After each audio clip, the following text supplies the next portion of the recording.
ಮಂದಿರ ಉದ್ಘಾಟನೆಯಲ್ಲಿ ಪಾಲ್ಗೊಳ್ಳಲಿರುವ ಸೋನಿಯಾ ಗಾಂಧಿ ಅಂತ ಹೇಳಲಾಗ್ತಾ ಇದೆ. ಜನವರಿ 22ರಂದು ಉದ್ಘಾಟನೆಯಾಗಲಿರುವ ರಾಮ ಮಂದಿರಕ್ಕೆ ಬರ್ತಾರೆ ಎನ್ನುವ ಮಾಹಿತಿ ಲಭ್ಯವಾಗ್ತಾ ಇದೆ.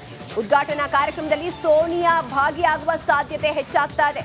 ರಾಮ ಮಂದಿರ ಉದ್ಘಾಟನೆಗೆ ಕ್ಷಣಗಣನೆ ಶುರುವಾಗಿರುವಂತದ್ದು. ಜನವರಿ 22ರಂದು ರಾಮ ಮಂದಿರ ಉದ್ಘಾಟನೆಯಾಗುತ್ತೆ.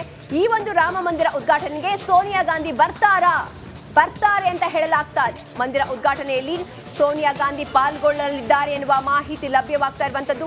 ಜನವರಿ 22ರಂದು ಉದ್ಘಾಟನೆಯಾಗಲಿರುವ ರಾಮ ಮಂದಿರ ಉದ್ಘಾಟನೆಗೆ ಕ್ಷಣ ಗಣನೆ ಶುರುವಾಗಿದೆ. ಎಲ್ಲರೂ ಕೂಡ ಪ್ರಿಪೇರ್ ಆಗ್ತಾ ಇದ್ದಾರೆ. ಅಲ್ಲಿ ಯಾವ ರೀತಿ ಎಲ್ಲ ಅಯೋಧ್ಯೆಯಿಂದ ನಾವು ನೇರ ಪ್ರಸಾರವನ್ನ ಕೂಡ ನಿಮಗೆ ನೀಡ್ತಾ ಇದ್ವಿ. ಹಾಗಾಗಿ ಈ ಒಂದು ರಾಮ ಮಂದಿರ ಉದ್ಘಾಟನೆಗೆ ಸೋನಿಯಾ ಗಾಂಧಿ ಬರ್ತಾರಾ ಅನ್ನುವ ಪ್ರಶ್ನೆ ಕೂಡ ಮೂಡ್ತಾ ಇತ್ತು. ಈಗ ಸೋನಿಯಾ ಗಾಂಧಿ ಈ ಒಂದು ಉದ್ಘಾಟನೆ ಕಾರ್ಯಕ್ರಮಕ್ಕೆ ಬರ್ತಾರೆ ಅನ್ನುವ ಮಾಹಿತಿ ಕೂಡ ಲಭ್ಯವಾಗಿರುವಂತದ್ದು. ಜನವರಿ 22ರಂದು ಉದ್ಘಾಟನೆ ಆಗಲಿದೆ. ಈ ಒಂದು ಉದ್ಘಾಟನೆ ಕಾರ್ಯಕ್ರಮಕ್ಕೆ ಸೋನಿಯಾ ಗಾಂಧಿ ಬರ್ತಾರೆ ಅಂತ ಹೇಳಲಾಗ್ತಾ ಇದೆ. ನಾವು ಪ್ರತಿ ರಿಪಬ್ಲಿಕ್ ಕನ್ನಡ ಇಂಚಿಂಚು ಮಾಹಿತಿಯನ್ನ ಕೂಡ ನಿಮಗೆ ನೀಡ್ತಾನೆ ಬರ್ತಾ ಇದೆ.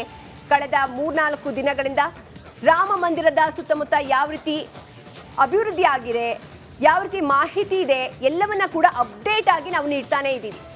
ರಾಮನೂರಿನಿಂದ ರಿಪಬ್ಲಿಕ್ ಕನ್ನಡ ನಿರಂತರ ವರದಿಯನ್ನ ಕೂಡ ಮಾಡ್ತಾ ಇದ್ದೀವಿ. ಈಗ ರಾಮ ಮಂದಿರ ಉದ್ಘಾಟನೆಗೆ ಕ್ಷಣ ಗಣನೆ ಕೂಡ ಶುರುವಾಗಿರುವಂತದ್ದು. ರಾಮ ಮಂದಿರ ಉದ್ಘಾಟನೆಗೆ ಸೋನಿಯಾ ಗಾಂಧಿ ಬರ್ತಾರಾ ಅನ್ನುವ ಪ್ರಶ್ನೆ ಕಾಡ್ತಾ ಇತ್ತು. ಈಗ ಸೋನಿಯಾ ಗಾಂಧಿ ಬರ್ತಾರೆ ಅಂತ ಹೇಳಲಾಗ್ತಾ